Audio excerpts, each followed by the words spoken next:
You must stay at home. Stay at home.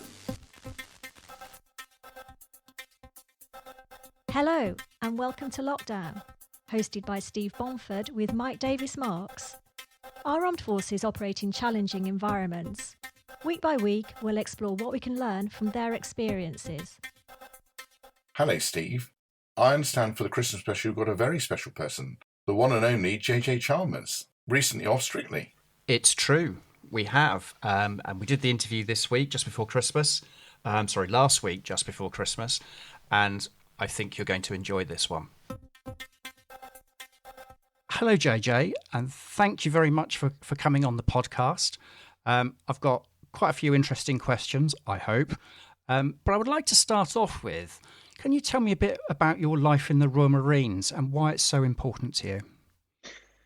It's so important to me because it's such a big part of not just who I was, but who I am to this day. I joined the Royal Marines at 17 as a reservist to begin with. It was a big part of my life throughout university, throughout my time working as a teacher. And then obviously I took up a full-time contract with the Royal Marines and deployed to Afghanistan.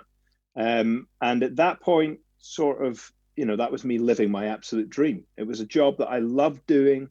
And most importantly, surrounded by people that I loved doing it with. I think that was the biggest thing for me. Like, I loved my job. It was an incredible adventure. It was challenging. It was all the things that I look for in every facet of my life. But the pleasure of the biggest pleasure of it was getting to go to work with your best friends and facing hardships, but also facing extremely, incredible adventures together. The good and the bad, you knew you had guys in your corner. And you also knew that you were that for them. We just had each other's backs. And so it was a huge part of my life. And obviously I got injured in Afghanistan. The physical impact of it will always have a resounding effect on my life. Not that I would change anything that happened, but most importantly, it was that continued support that, lives with me today. And that mindset that it created within me, which, as I say, carries me into every single adventure, every single challenge, every single facet of my life. And it's quite simply just made me a better person. That's a glowing advert for the Royal Marines, isn't it? One of the things that we hear often in our work is, particularly from the Marines, is, once a Marine, always Marine. And I'm getting a real sense of that. The Corps is incredibly a tight-knit community, isn't it? Yeah, it really is. And that was the first thing, was earning my place in that tight-knit community.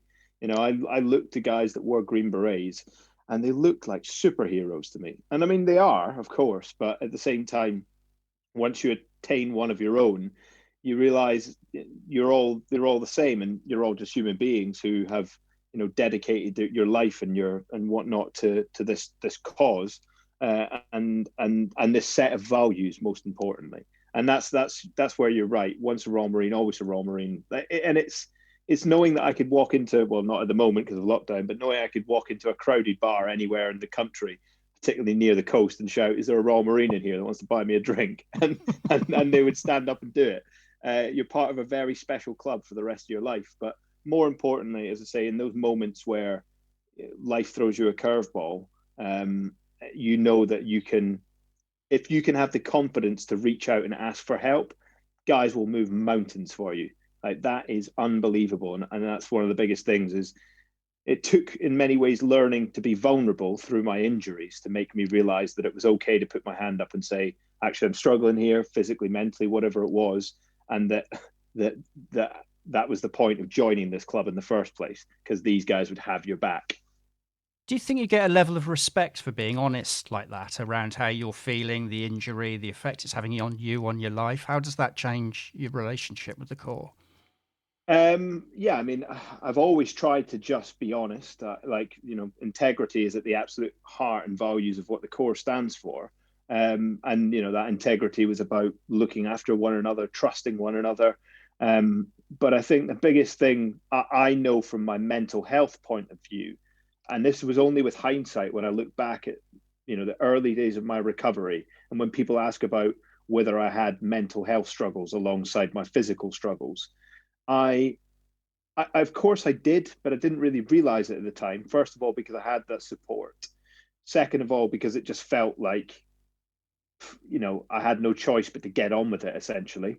I had to pick up my life and the pieces, and just get on, and just keep cracking on, as we said in the core.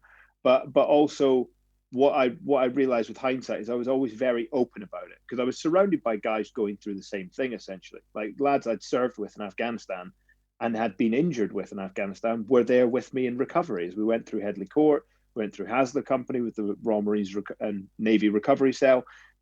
So you were constantly surrounded by guys that just got it in some regards. So I never felt that I couldn't speak about it. And so when I look back at it now, that openness is what has stopped me bottling it all up. It's what stopped me, getting into a point of crisis. But more importantly, actually, as you say, particularly with the platform that I now have, working as a TV presenter, I have this platform to be able to make a social impact, essentially.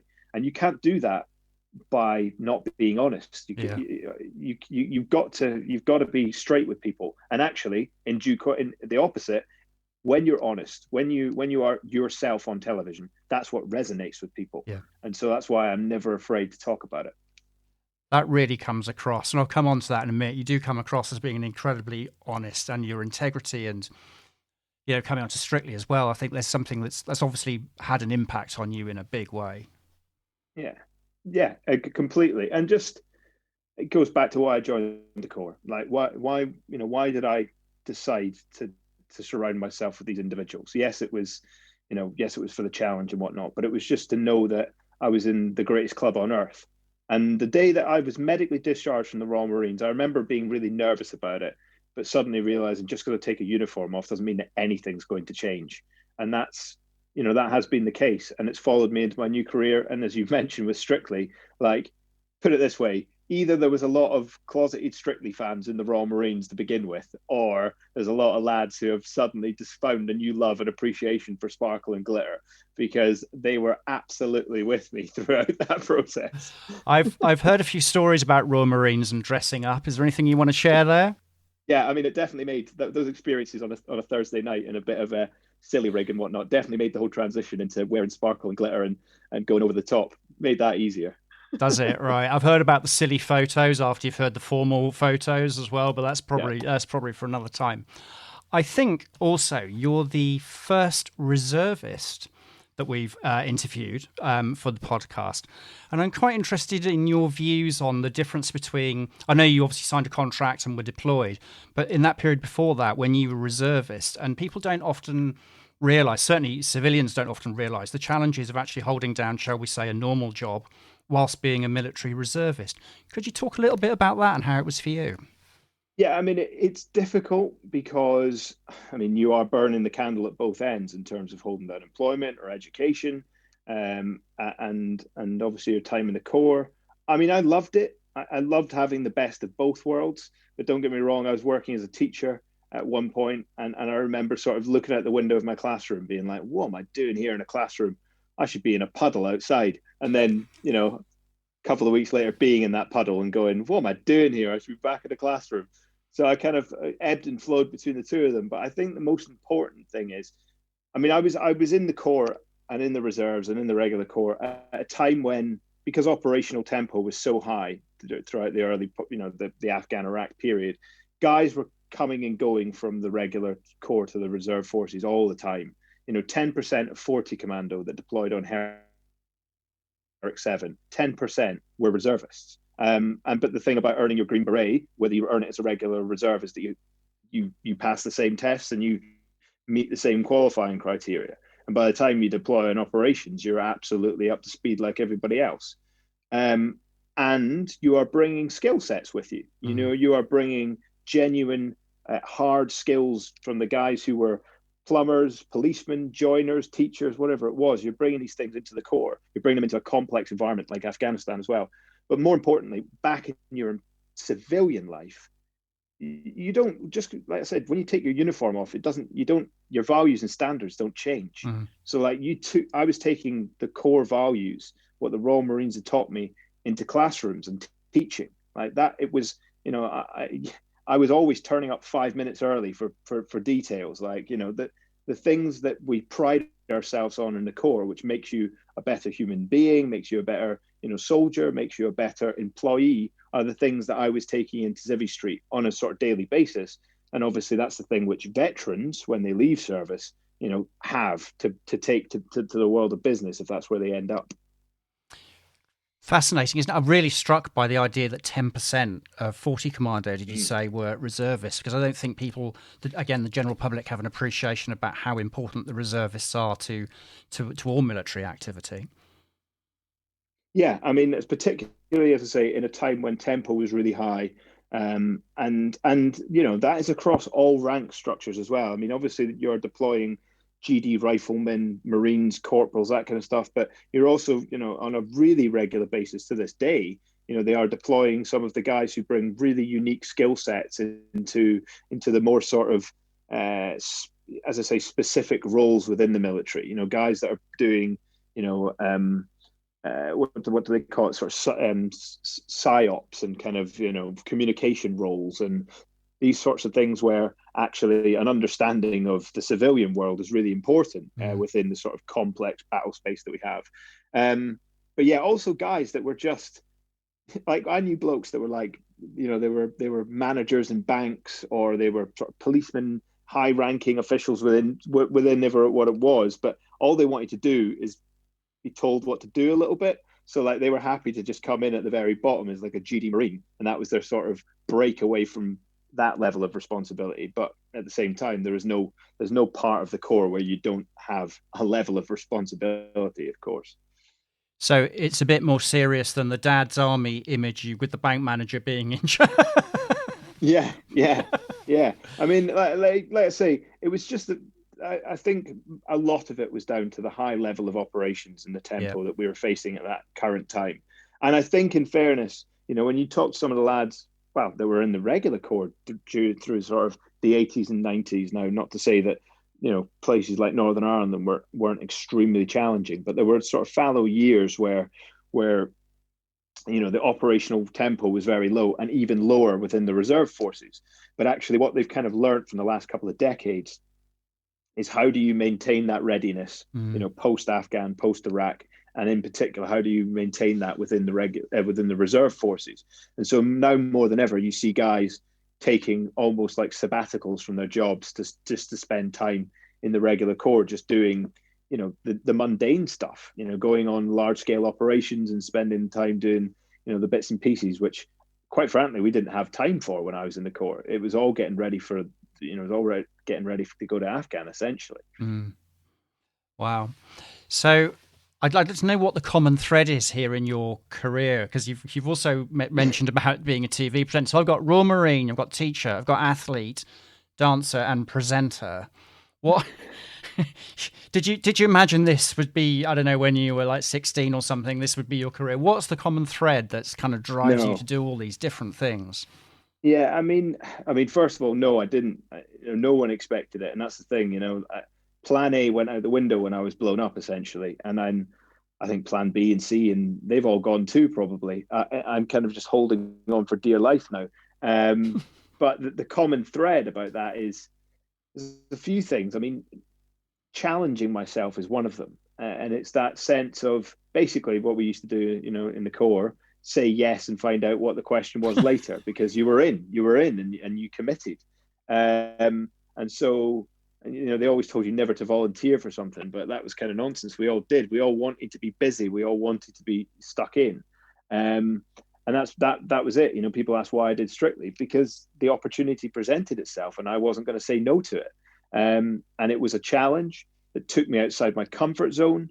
And, that was always the case. Now, don't get me wrong, in due course, it becomes your comfort zone in the sense that, the Marines was always about trying to find the edge, find the limit, but you were trained for it. Being an athlete was something similar. Strictly was well outside my comfort zone, but in due course, I started to get half decent at it. But in fairness, every week it started again with a new style of dance, and you just felt like you were back at square one. But yeah, I mean, it was really the challenge, the belief that the Marines had given me from the age of 17 that I was capable of these things, or I was at least capable of giving it a crack. And also, like, not taking for granted that I have an opportunity to give something a crack, because the thing that the Marines gives you more than anything is perspective. It is the perspective of loss, of injury, of whatever it might be, of knowing that, I spent 10 weeks away from my family to do Strictly because of the COVID situation. And people think that was some sort of remarkable sacrifice. 10 weeks to go away and learn how to dance. It's not a sacrifice. Yes, it was hard work, but there are guys deployed on operations right now. There are people separated from their families because of COVID. Like there's real hardship in the world. And yes, it was sore and it hurt and it was hard work, but I wouldn't for one second think it was the real world and a real life struggle. So that's a really good point. So what difference do you think that's made to you then, doing Strictly and being able to talk about these things and saying that, that there's different orders of magnitude with hard, isn't there? And in some, personally, I think in some ways life can be quite easy for people, can't it? I mean, it's not at the moment, excepting the pandemic. Well, I mean, in fairness, like 2020 has been a very difficult year for everyone. But in some regards, it's not been that difficult for me. I've been able to batten down the hatches. I've spent wonderful time with my family throughout lockdown. That wasn't without its struggles. 2 young kids with not even a play park to take them to, but we made it through. And actually, we took the positive out of it, which was this was time that I seldom got, because I'm always out chasing opportunities and working on my career. So I hunkered down and appreciated every second of it. And then obviously Strictly presented itself, and it was a phenomenal finish to my 2020. But that it's not to say that I cared hugely about Strictly, because it was the challenge that was in front of me. But for some people, it's the hardest challenge they've ever faced, taking on Strictly. It isn't for me, but it was the challenge that was in front of me. So I was absolutely going to give it all the same level of dedication, commitment, and sacrifice that is required to be a professional at the very least, let alone respect the opportunity that I was given. It's a privilege to be part of something like that, especially in a world where, as you say, people aren't even getting to go to work. They're not getting to do the things that they love. I was getting to do that. But at the same time, when I stood there ready to be sort of have my fate given to me as to whether I was going to be, booted off the show or not, of course, in my heart, my heart was trembling, and I was going, I don't want to go home. I want to keep competing at this. But at the same time, no one had a gun to my head. The judges weren't the scariest people I've ever met in my life, and they weren't holding my life in their hands. And so, yes, I was nervous for the process, but in the real world, I could pinch myself and go, you've had it worse. They're not regimental sergeant majors, are they? No, I mean, in fairness, I kind of thought of them like the sort of the high-ranking officers sometimes. In this sort of, when I saw them in the corridor, I couldn't help but kind of brace up and kind of go like, sir, because you respect the position that they hold more than anything, and there is that level of distance between you and the judges, because you don't see them around as regularly, and you don't quite have a coffee with them as you do with everybody else. And in fairness, if I had gone and said, let's grab a wet, let's go have a coffee, they probably would have, but it's just how my brain worked at the time. But yeah, like sometimes they would say mean things, but it was always to improve you as a person and as a dancer. But also, as nasty as they can be, there are nastier people in this world who have said meaner things to me for far more serious reasons. So I could take it. Yep. So in terms of Strictly, I think I want to talk about your relationship with Amy, because there was clearly it had a profound effect on you, didn't it, working with her? And am I right in saying that she suffers from Crohn's disease, which I don't know a huge amount, and how, could you just tell me a little bit about that and how that changed your outlook, and hers for that matter? Yeah, it was incredible. I mean, everybody that comes to Strictly has a very, particularly this year with it being locked down and most of us being separated from our families and whatnot, and literally forming bubbles with our partners. And so Amy became my family for the 10 weeks, and so there's a lot. I mean, there's so much about her, but you're right. A big part of it is her struggle with Crohn's disease, which, in fairness, I didn't know that much about. And what I did know about it, I probably underplayed. Her openness to talk about it and her openness to show the struggles that she's faced with it was really powerful. So from my understanding, it can it can present itself in many different ways, but it essentially for Amy, it presents itself in when she has a flare up. It can be ulceration of the mouth or any part of the digestive tract, but actually it hits her bowel more than anything. And basically ulcers form on her bowel, which means that she can't digest food, and then she just ends up in a world of hurt. Like, she is being just crushed from the inside. Now that affects her day to day in terms of what she can eat, how she has to rest, the medication that she has to take, and she would not mind me saying this, but the way that she goes to the toilet, it has a knock-on effect on every single facet of her life. None more so than the fact that she can wake up tomorrow and for sheer bad luck or eating the wrong thing or getting her meds wrong or not sleeping right, she can have a flare up that could be as bad as hospitalizing her. Wow. And so what happens with that is that you live with the fear of letting people down, not being able to be there the next day for your dance partner, for your friend, for whatever it is, that meeting that you organized, that horrible feeling of letting people down that terrified her. And I think that the reason that that's what she's lived with. But the most important thing that I think about that is, as a result, Crohn's is her weakness. It's her big weakness. But actually, it's the very thing that has made her who she is, because it was the thing that made her so determined to succeed against all odds. And she became the British champion of Latin dancing. She became, she's watched this. Strictly's been on telly for 18 years now. She's 30. So she's been watching this show since she was 12 years old, dreaming of being a dancer on it. She achieved her dream despite all the odds. And none of that was through sympathy. None of that was through anything. It was pure determination, which is, well, as any Royal Marine will tell you, is the bedrock of why we are physically robust and we pride ourselves on what we do. It started when they threw us in puddles at the starting of training, and they told us off, and they made us make our beds, and they trashed our kit musters, But then in the real world, like being injured in Afghanistan, or as I say, Amy with her Crohn's, that's when the chips are down and you discover who you are.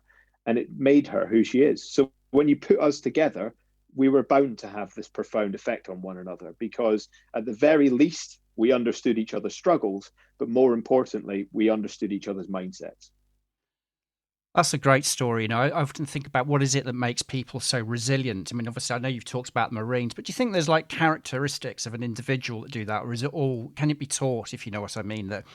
Or do you just wake up one day and think, right, I've had enough of this, I'm moving on? I'm just really interested in what motivates people to respond in such a way, because not everyone does. And there must be lots of complicated reasons why, but I just wonder what your take on that is.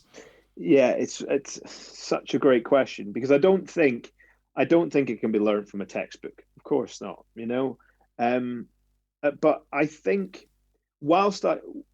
the thing about what I've endured through my injury, through my disability, what Amy's endured through her, her chronic illness, what so many of my friends that, for various reasons from service have endured, it is extremely painful at the time, particularly when it's so catastrophic.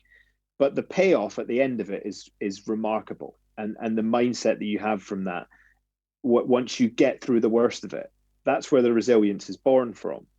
The problem is that for most people on a daily basis, their victories are so small, their failures can be so small as well, that they don't really register that actually there's a lot to be happy about and proud of each day.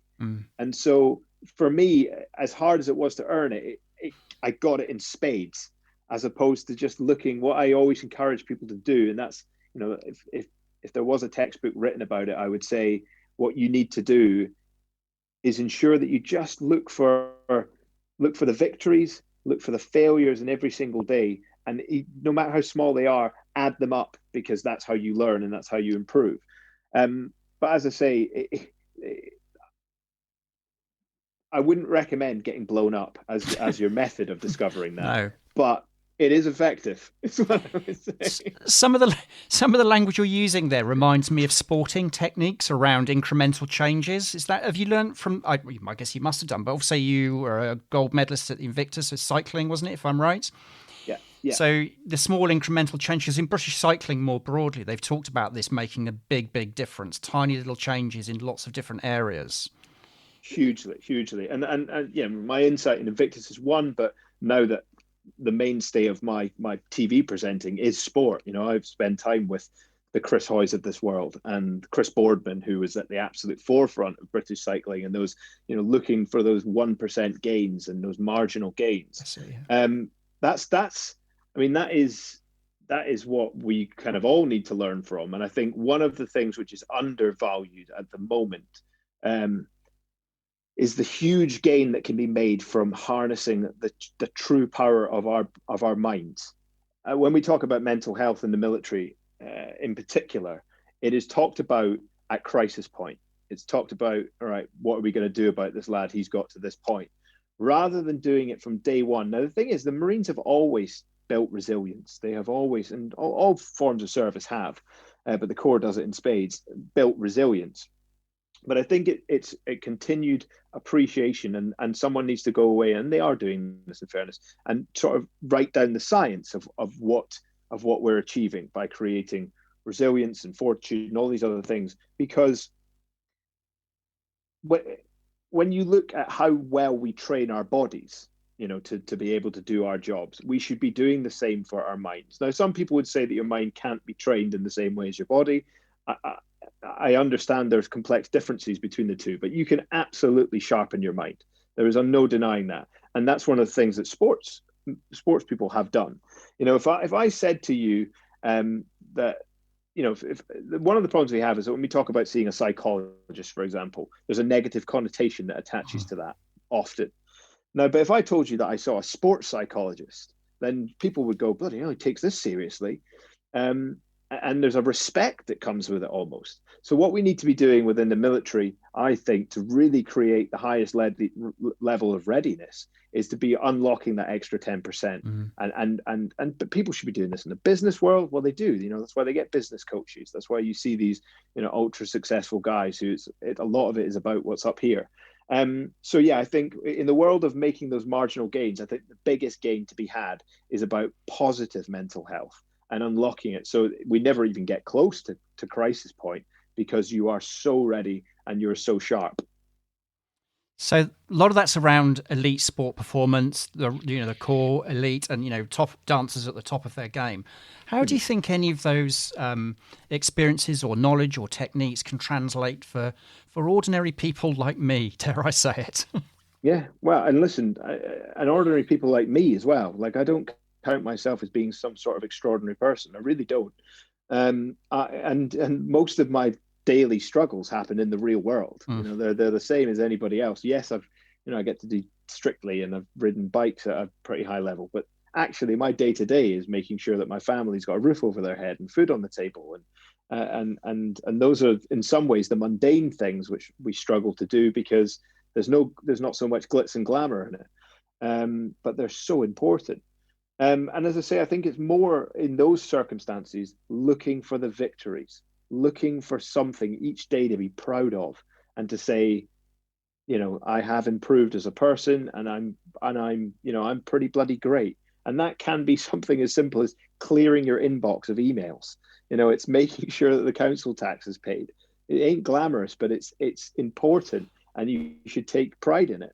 And then I think that the other biggest thing is the reason that I was so content within the Marines, and now in my career as a TV presenter, for that matter, is because I know I've got a meaning and purpose. Mm-hmm. I have a reason to get out of bed in the morning. Now, I think you're at your luckiest when the thing that you do for a living is your meaning and purpose. Absolutely. But at the same time, that isn't the case for everybody. So we need to put a roof over our heads, so we just do what is required. But on the flip side, that could be your hobby. It could be, it could be your family. It could be the thing that you volunteer doing that gives you that meaning and purpose. And as I say, kind of defines who you are as a person as well. But as I say, in military terms, it's a mission. It's the reason we get out of bed, and it's the reason that we sort of persist. And I think when you look at many of the issues that sit in the veteran community, it's because people struggle to find anything near the semblance of the meaning and purpose that they had within the military once they've left. I'm so glad you said that, because nearly all the people that we've worked with, or a good majority of them, it's loss of sense of purpose. So they may be doing a job that's, let's just say, pretty mundane if they're working at all. And if the military gives you nothing else, it's a sense of purpose. I've never met anybody that's, no matter what their situation, I've never met anybody so far that hasn't said to me, I would do it all again. Because that gave them that sense of purpose. It gave them structure, whatever it was that was really important to them, as you've alluded to. But I'm just curious as well, for those that have lost their sense of purpose, that, sport's a powerful thing, but it's not for everybody, is it? No, and that's the thing. That's what I've learned most from dance, in fairness, in the last few months, is that your thing can be whatever it needs to be. When we look at the sort of the really successful recovery tools that the military have had, for example, like the Invictus Games. Now, that's an obvious one because sport is a very good transition from the military. But actually, that Invictus, if you want to call it, that spirit, that sort of unconquered nature, could be applied to any number of things. It can be cooking, theatre, it can be dance. I think what it needs to be, as you say, is something that you are personally passionate about, because that will get you interested, that will get you driven towards it. And I really do think that people should do whatever makes them sort of happiest. Because, put it this way, a lot of people chuckled at the fact I was doing Strictly because it's quite ridiculous. I bet they did.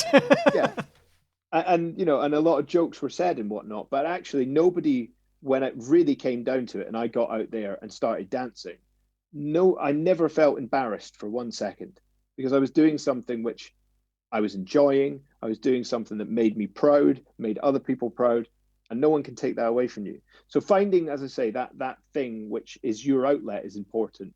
But I also think it's a case of making sure that you strive to do it to a standard and a level which challenges you, because that's the other thing we had in the military. Yes, we had a mission and a purpose, but it was also a challenging one. Ending up in a bit of a rut, it can also be really detrimental. And that's why, I always strive to get outside of my comfort zone and challenge myself. And that's why, for me, learning to dance was amazing, but it was the stakes of learning to dance and do it in front of 11 million people that kind of got me really buzzing about it. But yeah, I think it's a case of people finding the thing that gets them out of bed in the morning. And as I say, it might not be the job. It could be their hobby. It could be volunteering. It's the thing that it doesn't need to be your 9 to 5, but if you can make it your 9 to 5, then all the better. So I would love to continue this conversation about sense of purpose and how we instill that in the people we work with at another time, because obviously I think we could talk about this for quite a while. On a more challenging note, I suppose, as we've alluded to, we're in the middle of a pandemic. Who knows, the crystal ball gazing as to what that's going to bring about. But what do you think its legacy will be for society more broadly, for good or bad? What do you think the impact will be? We have to make some assumptions, maybe that the vaccines might work next year and things will get some sort of normality. But obviously, it must have had a profound effect on so many people. What do you think that's going to look like? Yeah, there are the things that I think will happen and the things I hope will happen, I suppose. I know people talk about trying to get back to the normal. Oh, we just want to get back to normal. And there are so many things that I want to get back to. But you know what? There's certain things that I don't want to go back to normal. I don't want us to go back to underappreciating the NHS. I don't want to go back to a world where I don't thank my postman and the guy that takes my bins out. Like those things, we should have, as I say, it's a realization of what is actually important in this world. And I think I'm qualified to say this because of what I've lived through in the past, that unfortunately sometimes you need to go through the hard yards to discover that, and especially when it's forced upon you. Don't get me wrong, in any circumstance we would hope that this pandemic had never happened, and God hope that it never does happen again, or at least for another 100 years. But you can either, as my dance partner Amy so brilliantly used to say to me, especially when we would get our judges' marks, she said, we don't get bitter, we get better. And I think it's a realization that if you're going to endure a hardship, you can either let it break you or make you. And we've done most of the hard yards at this point. I think we don't have the crystal ball, but I think we've got through the worst of it. There is hope in sight. and it's been a really tough 9 months. But actually, at the end of this 9 months, do we want to go, all right, well, it's broken us, and what's the point? Or do we want to look at the things that the positives that came out of it? I never knew my neighbours before I went into lockdown. I'm gonna make sure that I keep seeing them. And some of, while some of it is absolutely horrendous, the level of aid that we have had to provide to certain people within society, you know what, fair play, because people have picked up and they have stood up, particularly the veteran community within that, and we have realized that society actually means something, and that if you that sometimes you need to help each other and not expect government to come in with the crystal solution. Actually, the people around you are the ones that will look after you, therefore you need to look after them. Wow. It's quite a thing to think, isn't it, that it takes a pandemic for you to get, I'm not picking on you, but I think it's probably true of a lot of people. It takes a pandemic for you to get to know your neighbours. That's a bit of damning indictment of where we've got to as a society in some ways, isn't it? I completely agree. I mean, the reason I didn't get to know my neighbours properly is that I moved into a house that needed renovated. So I got in the door and I looked at the place and went, and I got my head down and I emptied my boxes and I did all those things. And at the end of it, I kind of lifted my head up and looked to the neighbours and went, oh, well, I've left it too late now, so I'm not going to bother, basically. But as soon as the pandemic started, I actually spoke to my postman, who, in fairness, I've always had a nice relationship with my postman, Bob.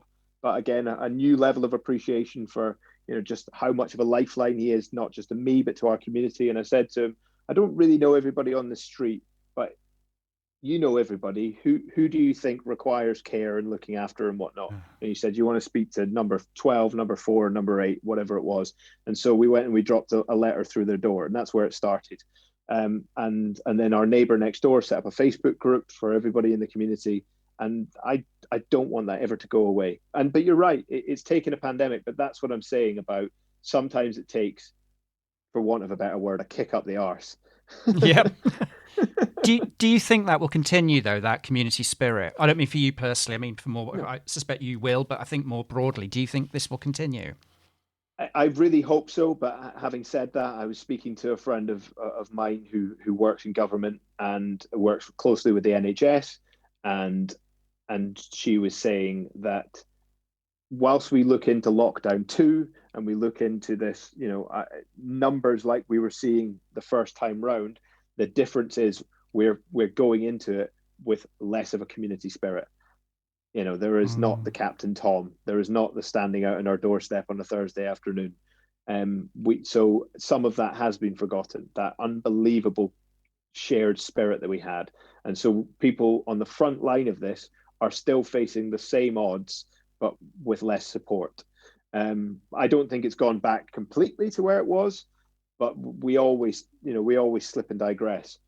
I think it's very important, and it's incumbent on leaders within, societies and, or whatever parts of thing it is, myself as a TV presenter, even to use the platforms that are available to us to try and tell the good news stories in order to inspire people to be part of the solution, rather than to just think that the problem's just too big to do anything about. Fantastic. Well said. One final question, slightly more lighthearted. What's your New Year's resolution, if you can discuss that? No, I mean, my resolution, very much so, is to continue to appreciate the people and things in my life, which, as I say, the people that I'd taken for granted, and the things which, as I say, I didn't realize the importance of as much. And listen, this will tell you. I mean, I was injured 9 years ago, and I probably had similar realizations 9 years ago as I have in this pandemic year. It's taken 9 years for some of that to wane, and now I've been reminded. So it's making sure, and I will do this every year, to sort of restate that mission, that purpose, and say, no, I'm not going to let myself backslide on those things. I will continue to make sure that I, as I say, appreciate folks. And I think if we do that, regardless of how quickly this pandemic ends, there is no denying if we continue to do things like that, 2021 will be a better year. Well, I can't disagree with that. So you've made me look forward to 2021, and I wasn't so sure before we started this call. So well done. So, JJ, I really want to thank you for that. That's been great stuff. If you're ever in Portsmouth, you have to come to Fort Cumberland. I insist. Obviously, there's a long Royal Marine tradition in Portsmouth. So head south when you're allowed, and we'll catch up and have a wet, as you say. Roger, I would love to stop by. Thank you so much, and it's just been a wonderful conversation. Yeah, thanks for having me on. Mike, what did you think of that? I was quite impressed, personally. I think that's an understatement. I would just say, wow. I really mean, wow, what an incredible person. I mean, obviously, I've known him briefly through Strictly, and also a program that wasn't mentioned, The Road to Santiago, where he did a pilgrimage along the Camino Way, northern Spain. But there's so many layers to him. What a fantastic and humble person. He is. Every time I asked him a question, he gave almost a profound answer to everything, but also everything was relatable. I think, you didn't need to be an elite athlete to understand what he was saying. Elite athlete, TV presenter, Strictly dancer, Royal Marine Reservist, teacher. I mean, there are so many. He's only 32. What he's packed, gold medalist at the Invictus Games, what he's packed into his life is just incredible. And as you said, every part of that makes up the person that is JJ Chalmers. And it's an incredible story. Wow. Absolutely one of the most fascinating interviews you've done. You've excelled yourself yet again. I don't know how you do it. Well, I should have another little medal for my interview techniques. But no, joking aside, he was fantastic. And I think we've got a lot to talk about here. We have. Let's start with the Royal Marines, because I think the first question you asked was, what part did being a Royal Marine Reservist play in his life? And you also mentioned the fact he was your first reservist. And his answer to that was, and actually peppered throughout the interview, the role the Royal Marines has played in his life. And he said it's not just a big part of who he was, it's a big part of who he is now. It's made him what he is, and it's made him a better person. And I thought that every single answer he gave, that those values and the integrity that the Royal Marines are very world famous for, came through in every way. So once a Royal Marine, you said, always a Royal Marine. And yet there was so much humility in his answers. It was very thought-provoking, very inspiring, and just made me like him even more than I already did. Yes, but it was the little things, wasn't it? Just when he mentioned about being 5 minutes early for lessons, just, the punctuality, the little things that had become part of his DNA, and how he'd use that in a way that was beneficial for himself and other people as well. Yeah, he talked about lots of things in relation to that, and I'm sure we'll cover them during this sort of post-interview conversation. But I'm really struck by the fact that, when he became a Royal Marine, he suddenly realised there were lots of other people in the same situation, struggling to do what they were doing. But once they had got through those pretty immense tests, he always knew that he had people supporting his back. He always had that group of people he could rely on and trust on. And he's taken that into Civvy Street as well, that he knows. I love the quote he said, I can walk into any bar and say, is there a Royal Marine here who wants to buy me a drink? I've not thought of that before, but I'm going to try it now with, in my case, Submariner, and see if I get anything apart from something thrown at me. Or a bit of derision, probably. But yes, it was very interesting, wasn't it, about how that's affected him, for sure. And I think I was taken back, because you hear a lot in the military about the camaraderie and the banter and the support. Someone's always got your back, which is kind of easy for me to say as someone who's not served. But he articulated that and explained that in a way that I think people would understand more easily. Yeah. Well, we talk a lot about mental health during these series of podcasts.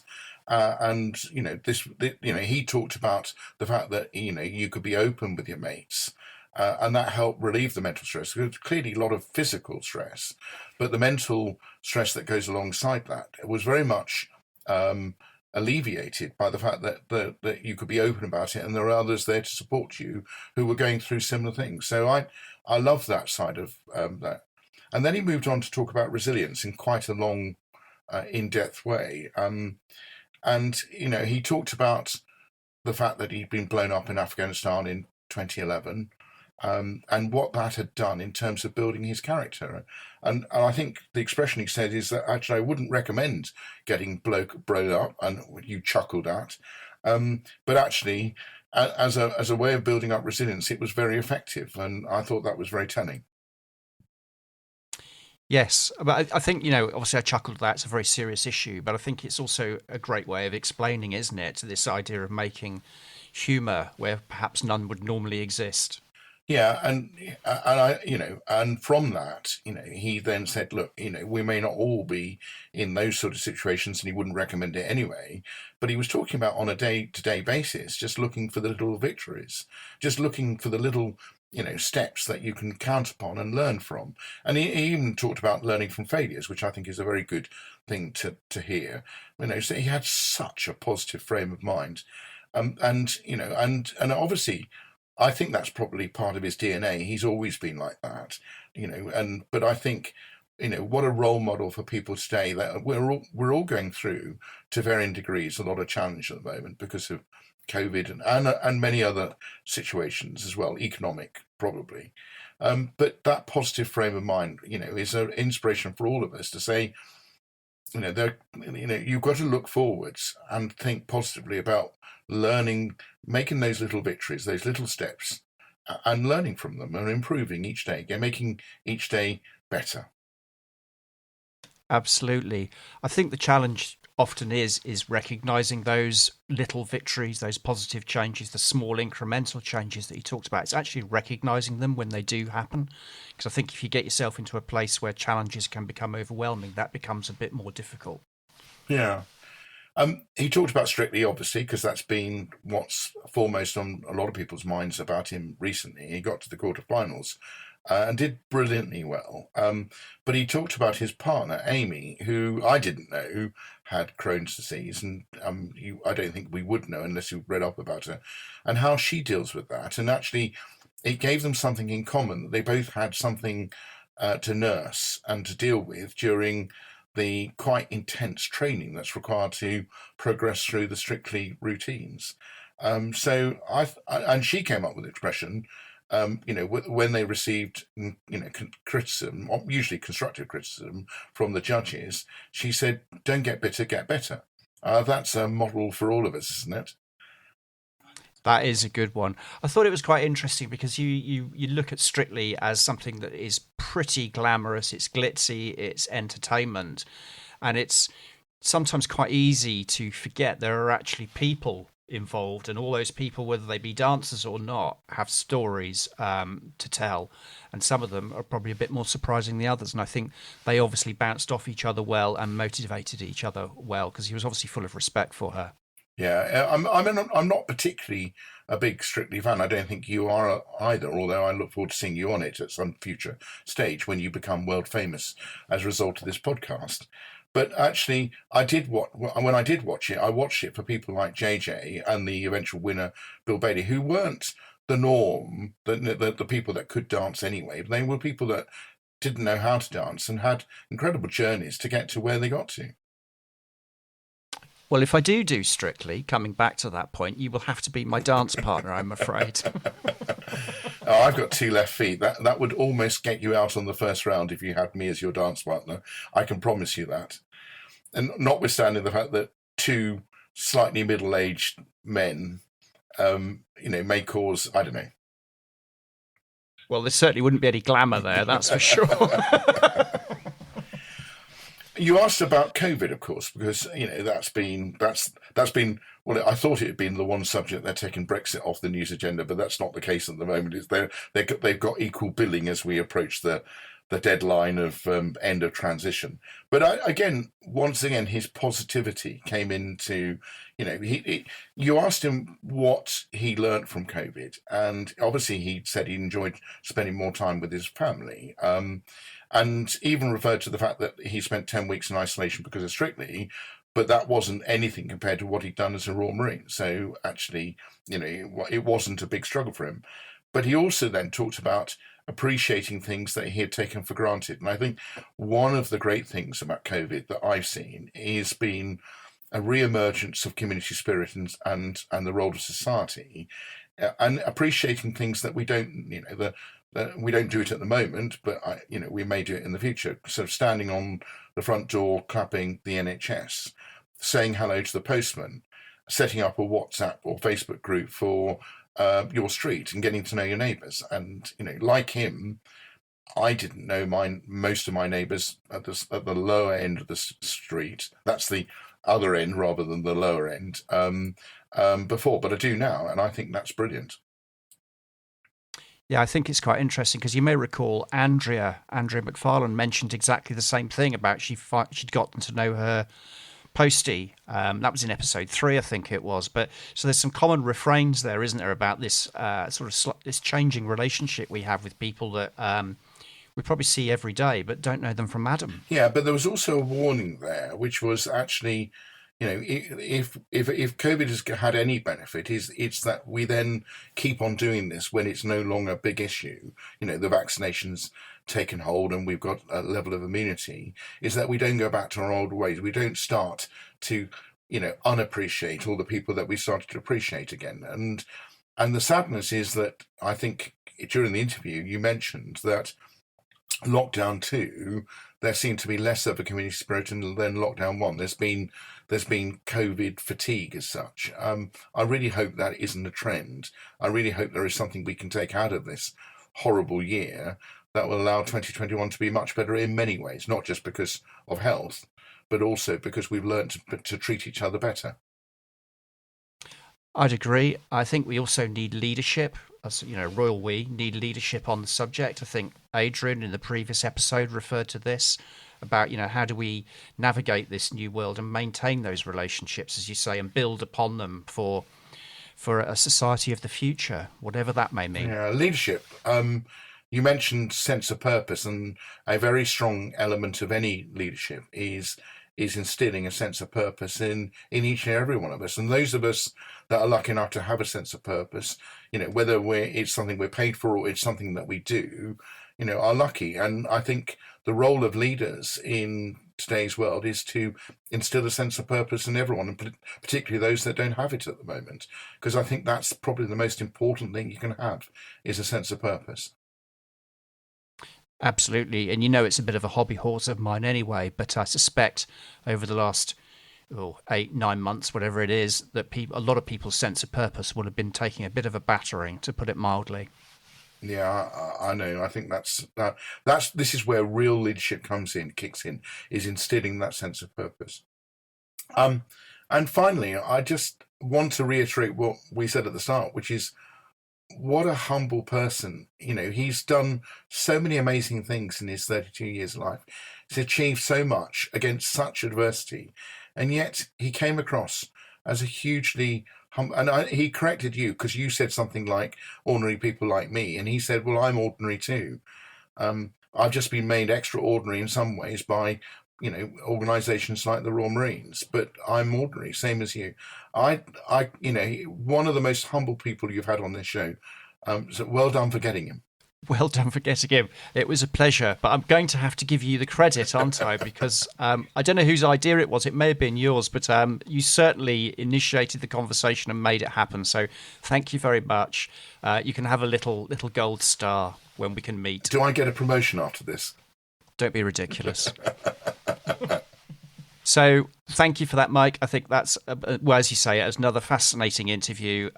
So much to talk about.